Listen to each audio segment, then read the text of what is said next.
Et puis, pourquoi pas aussi mettre en place des journées, des semaines bien-être, vraiment des choses qui pourraient toucher un maximum de personnes. Donc, avec des thérapeutes vraiment qui ressentent cette passion au fond d'eux d'aider les gens, de pouvoir apporter par l'intermédiaire de différentes pratiques, vraiment un panel de pratiques justement pour apporter du bien-être en profondeur aux personnes, leur permettre de lâcher prise avec les conditions actuelles, c'est vraiment nécessaire.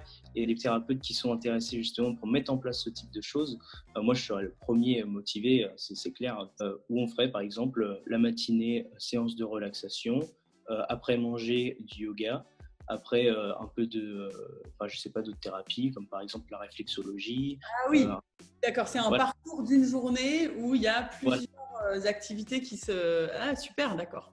Et quelque chose d'assez réfléchi qui aille progressivement vers, je sais pas, parce que tout se touche, vraiment toutes les thérapies alternatives se touchent, et c'est vrai que pouvoir apporter justement progressivement cette évolution positive, je dirais que voilà, l'objectif, c'est que les personnes qui vont s'inscrire à ce type d'atelier, ils viennent avec une attente, c'est de profiter, de passer du temps pour soi, de vraiment s'accorder justement du temps pour soi, et de repartir avec un grand sourire en se disant mais je suis très très content d'avoir passé ce moment-là parce que ça m'a apporté énormément. Super.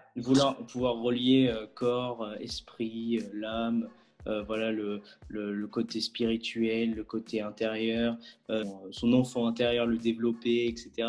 Revenir à soi, revenir à cette souche de la vie qu'on oublie mais qui est en nous et qu'il faut justement laisser parler, laisser prendre place. Donc vraiment, c'est ça l'objectif.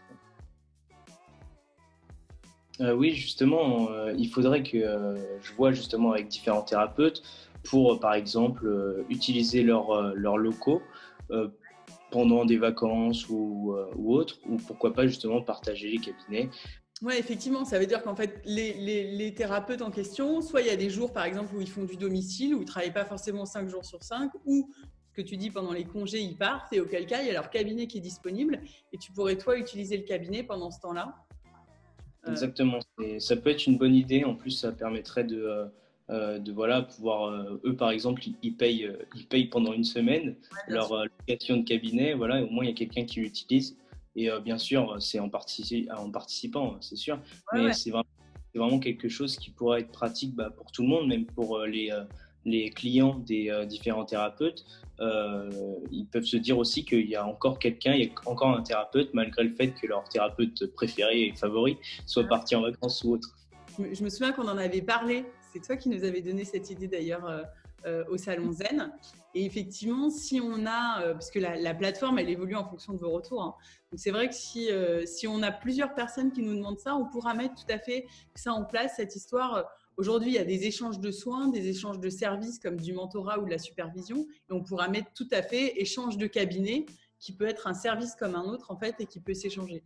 Et le partage de cabinet, il y a deux manières. Ça veut dire que toi, tu l'envisages, par exemple, quelqu'un qui a les mêmes activités que toi pour que tu continues le suivi de ta clientèle et quelqu'un qui a une activité complémentaire pour que tu occupes ses locaux pendant qu'il n'est pas là, quoi. Voilà, exactement, ça peut être les deux justement, parce que imaginons la personne est sophrologue, elle part en vacances, moi je peux voilà, intervenir pour continuer la prise en charge, bien sûr en prenant en compte de ce qu'il a déjà fait avec cette personne-là. Et ensuite, si par exemple cette personne-là est voilà, réflexologue ou autre, et que c'est pas du tout mon domaine de prédilection, il peut justement préciser à sa communauté, enfin à ses clients habituels, que durant tel temps, il y aura un sophrologue et magnétiseur si vous souhaitez justement pratiquer d'autres séances sur d'autres thérapies. Voilà. Dans les deux sens, en fait, ça a un intérêt. Merci beaucoup, Clément, pour cette interview. Merci à toi, merci de m'avoir invité.